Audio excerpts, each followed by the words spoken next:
Bonjour. Aujourd'hui, j'aimerais bien vous parler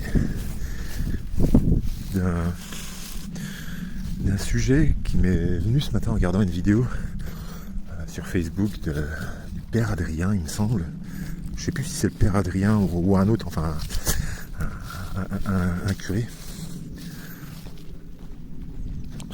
qui parlait en fait de qui répondait à une question qui était: est-ce que c'est obligatoire d'aller à la messe? Et auquel cas il disait que c'était un devoir catholique que d'aller à la messe, même si on n'en a pas envie, et que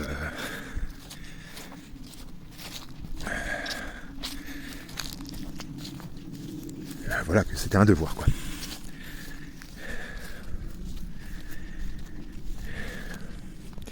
Je pense, mais me trompe peut-être, qu'aujourd'hui l'heure n'est plus à s'unir à Dieu dans des temples de pierre que sont les églises. Je pense que il est temps de s'unir à Dieu dans ce qu'est ce temple de la nature. Parce que Dieu, selon ce que je crois, se trouve en toutes choses. Et on peut trouver Dieu donc en toutes choses.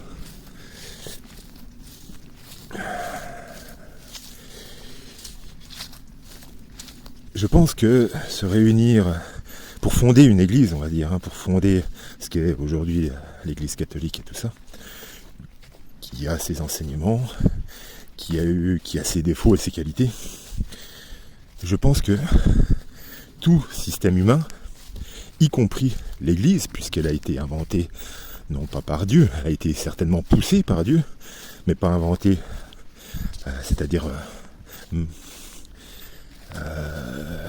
voulue telle quelle par Dieu. Il y a la compréhension, l'interprétation humaine des choses, mais disons que dans le plan de Dieu, elle permettait certainement de le faire évoluer, donc toujours à notre vitesse. Dieu, nous ayant accordé le libre arbitre, fait en fonction justement de nos choix, puisqu'il respecte nos choix, c'est le libre arbitre. Il respecte nos bons choix, bien sûr, comme il respecte nos mauvais choix qui nous font perdre du temps.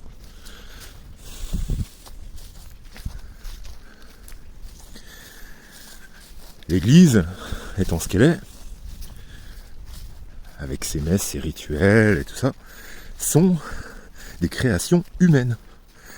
Alors, pour honorer Dieu, ok, mais qui dit création humaine, dit toujours sa part de défaut dedans. Que l'on se doit toujours de transmuter vers quelque chose de plus pur, de plus sage, de plus lumineux. L'Église catholique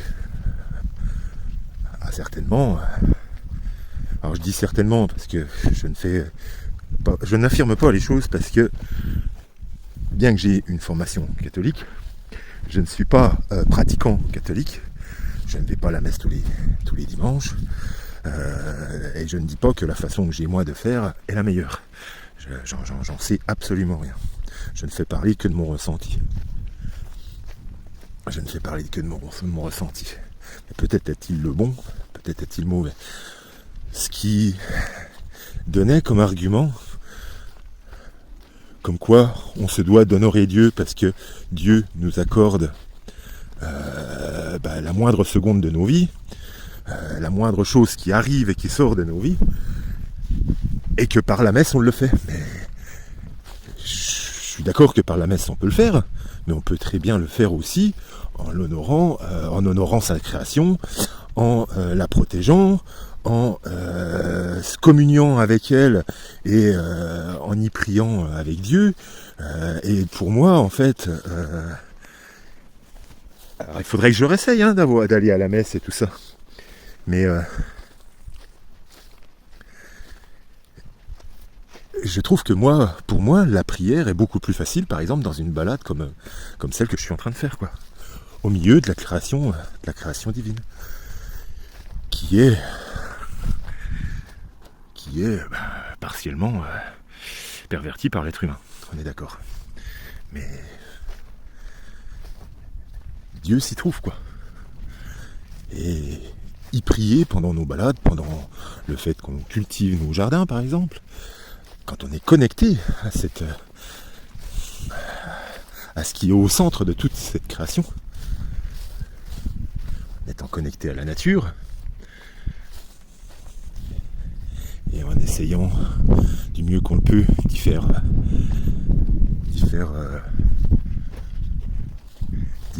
comment dire, rayonner, on va dire, toute la lumière divine. C'est déjà l'honorer, c'est déjà honorer Dieu. Hein,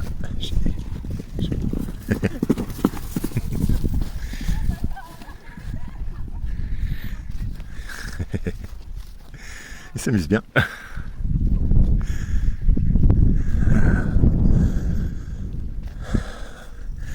Il y a que pour une chose où j'ai pas vraiment encore d'avis, parce que ça c'est mon ressenti, mais ça reste quand même un avis qui dirige ma vie. Il y a quand même une chose qu'apporte la messe, c'est l'Eucharistie. L'Eucharistie où il est dit que quand on y participe, donc du coup en prenant le corps du Christ, qui est symbolisé par l'hostie, eh bien ça en fait, est-ce que elles sont petites les Mirabelles cette année chez nous?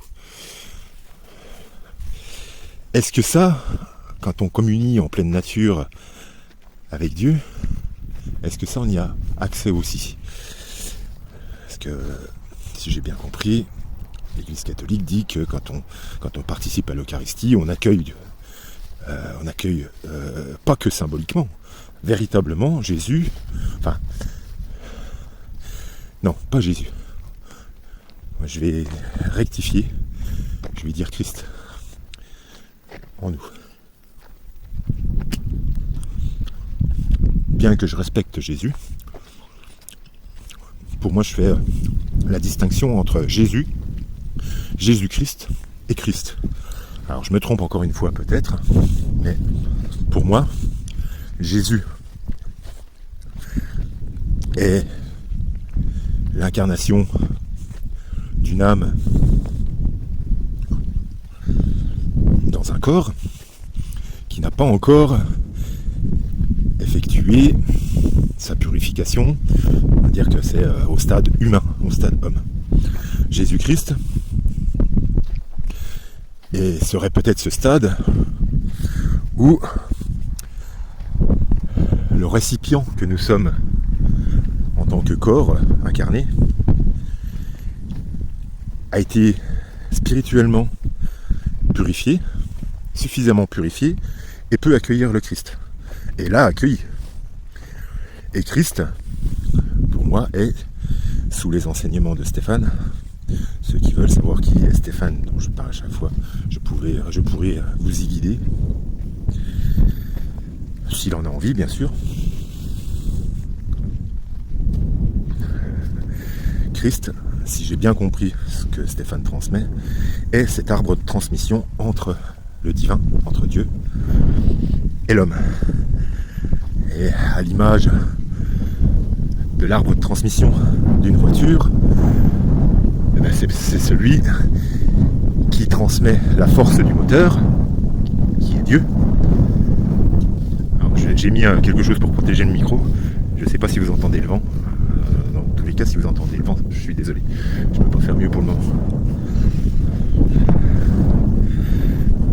Cet arbre de transmission permet de transmettre la force du moteur, qui est imagé par Dieu, aux roues qui sont ses enfants. Donc, enfin plutôt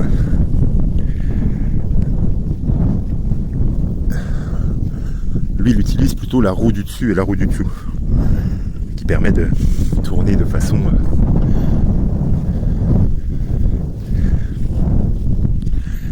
coordonnée, on va dire. Et sans cet arbre de transmission, les roues seraient folles. Et on va dire qu'il y a la roue du haut et la roue du bas. Sans une connexion parfaite grâce au Christ à la roue du haut, la roue divine, la roue du bas part en couille. Pardon, excusez-moi du terme. Cet arbre de transmission, voilà, symbolise Christ. Et je pense qu'à partir du moment où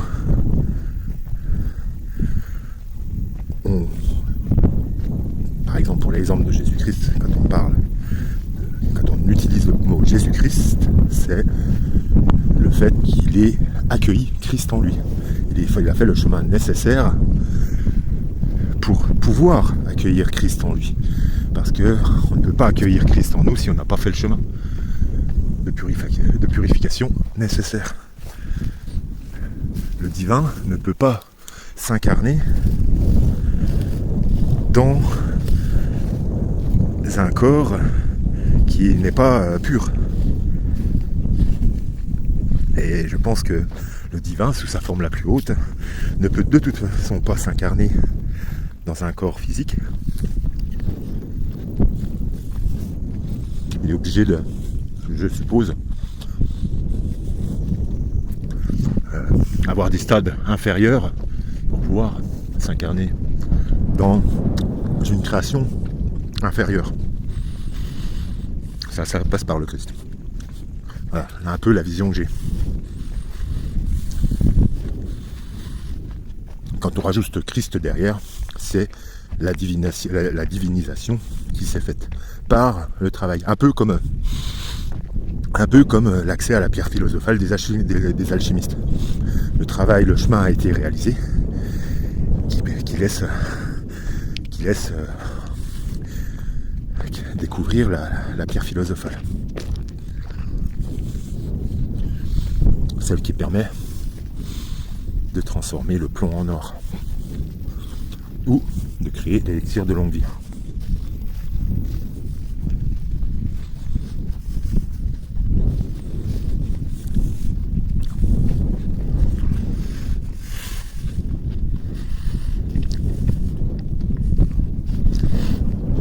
Bref, mis à part l'Eucharistie qui permettrait,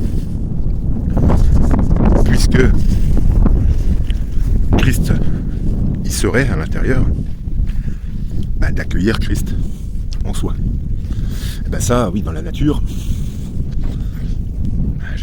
on n'a pas la même chose, voilà. Donc je sais pas, par rapport à ce détail-là, si on peut avoir l'équivalent en allant communier directement dans le temple, dans le grand temple. Le temple, celui que vous avez tout autour de vous. Communier avec Dieu. J'ai pas encore eu les inspirations qui me permettent d'avoir certaines idées, certaines compréhensions. Voilà, ça j'ai pas encore eu vraiment à ce sujet-là des choses qui me sont venues.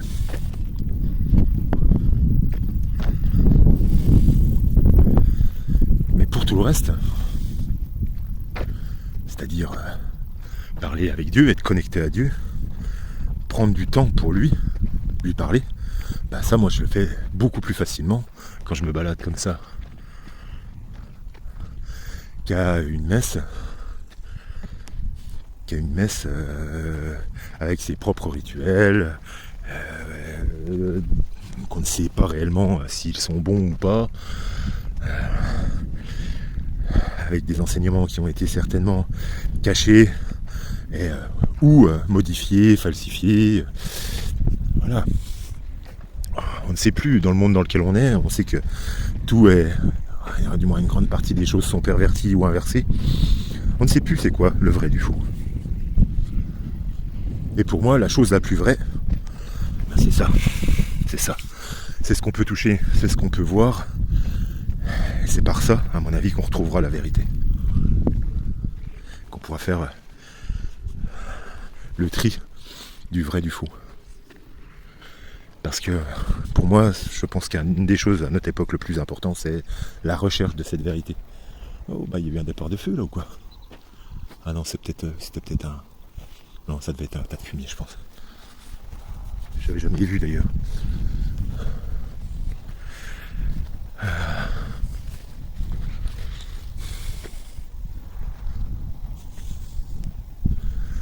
Il fait chaud là. Je fais ma promenade du temps de midi. Parce que je suis mal organisé. On m'a dit pourtant qu'il valait mieux faire ces connexions avec Dieu et honorer Dieu plus à l'aube, au lever du soleil. Ah oui, c'est logique, hein. Le soleil est moins agressif le matin à l'aube plutôt qu'à midi en plein cagnard. Et ça, il va falloir que pour une meilleure efficacité dans cette connexion avec la nature que je fais par cette balade journalière, il va falloir que j'arrange ma vie pour que ça soit... Alors que ça serait tout simple, hein. Le matin en général, j'ai le temps en fait. Il suffit que j'inverse ce que je fais le matin, surtout en semaine, quoi. Que j'inverse les choses. Surtout que l'aube, c'est symbolique, hein. L'aube, c'est la victoire de la lumière sur l'ombre. Donc si on honore Dieu, qui est la lumière selon moi, le meilleur moment, c'est peut-être aussi de l'honorer à l'aube. Très, très certainement même. Donc ouais, il va falloir que j'y pense à ça. Que je boive mon café seulement après cette balade par exemple. Parce qu'il faut que je boive mon café, je me mets devant mes vidéos, je me mets devant mes occupations, je me mets devant mon apprentissage. Et ça prend tout de suite des heures. Et hop, oui, la promenade elle arrive du coup plus tard. Si je voulais honorer Dieu parfaitement, ce serait peut-être bien que ça soit la première activité de la journée. Ça serait sûrement le mieux. Ouais.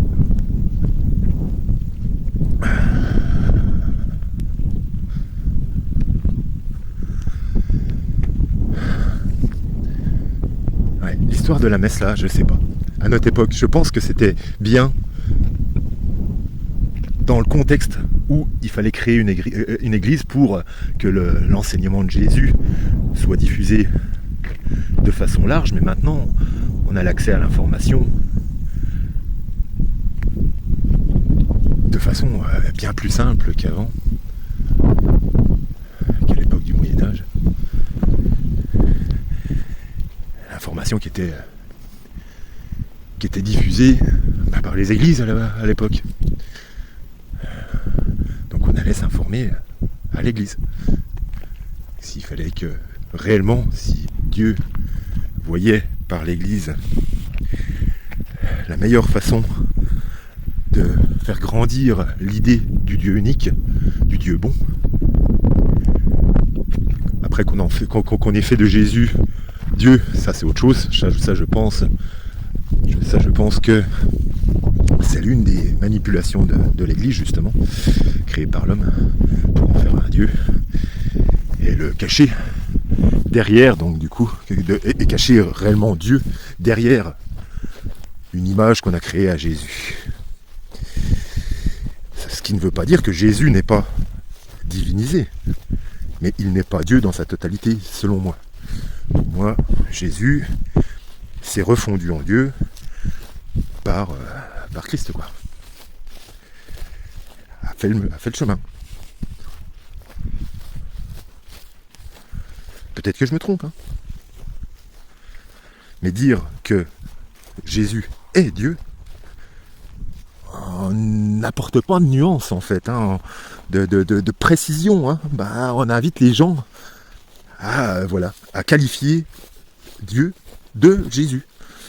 Non, je pense pas. Je pense pas. Il s'est refondu en lui, oui. Je pense pas. Après, je me trompe peut-être. Je me trompe peut-être.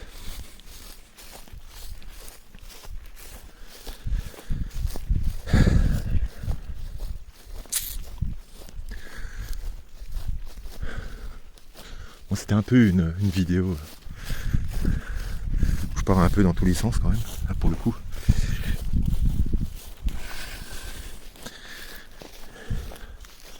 Mais je pense qu'il y a des bonnes choses qui ont été dites. Maintenant, on va se rentrer et on va faire ce qu'on a à faire dans la journée. Allez, je vous souhaite une bonne journée. Force et courage, foi et confiance en Dieu. Si vous cherchez le Dieu bon, le Dieu sage, si vous le cherchez sincèrement, je pense que vous le trouverez et je me compte dedans. Hein. Je ne suis pas en train de vous dire que je l'ai trouvé, et je n'en ai aucune preuve. Dans tous les cas, j'essaye de le chercher. C'est ce qui, je pense, crée une certaine connexion déjà. Je pense que c'est une sorte de chemin. Après, oui, en effet, il faut peut-être agir sur sa propre vie pour arrêter d'agir à l'encontre. Hein. Ça, c'est pas donné. C'est pas facile. C'est pas facile d'aller contre ces addictions, d'aller contre ces choses qui nous pervertissent, pour lesquelles on s'est habitué pendant des années et des années. J'ai vu une phrase ce matin qui était intéressante à ce sujet, c'est pas le poison qui est un poison, c'est la dose qui est un poison. Et quand on a forcé la dose pendant longtemps, c'est difficile de s'en détacher. Moi, c'est la gourmandise. Chacun sa croix à porter. La gourmandise sous la forme de la quantité. Parce que je mange pas forcément que des choses qui sont que des cochonneries, on va dire, ça m'arrive. Mais c'est surtout la quantité de nourriture que j'ai tendance à manger. J'ai besoin. J'aime me remplir beaucoup plus que... Oh bah voilà, encore une branche qui vient de se casser. C'est curieux, pourtant il n'y a pas beaucoup de vent. Il y en a un peu là, mais à mon avis elle devait être affaiblie. J'ai eu pas mal de dégâts sur les arbres là, avec l'orage qu'on a eu vendredi. L'orage, j'ai dû avoir des sacrés bourrasques parce que j'étais pas là. J'étais sur une de mes prestations. Et moi j'ai une branche d'un de mes râteliers qui est cassée. Mon voisin a un arbre complet qui a tombé et puis une de ses branches de son pêcher qui a cassé aussi. Puis j'ai vu dans ma balade là qu'un noyer avait perdu, une branche avait cassé aussi. Et un peu de dégâts là. Bref, moi je vous souhaite bon courage. Moi je me répète, force et courage, confiance et foi en Dieu. Cherchez un Dieu bon, sage, juste. Je pense qu'avec un peu de travail sur soi on le trouve.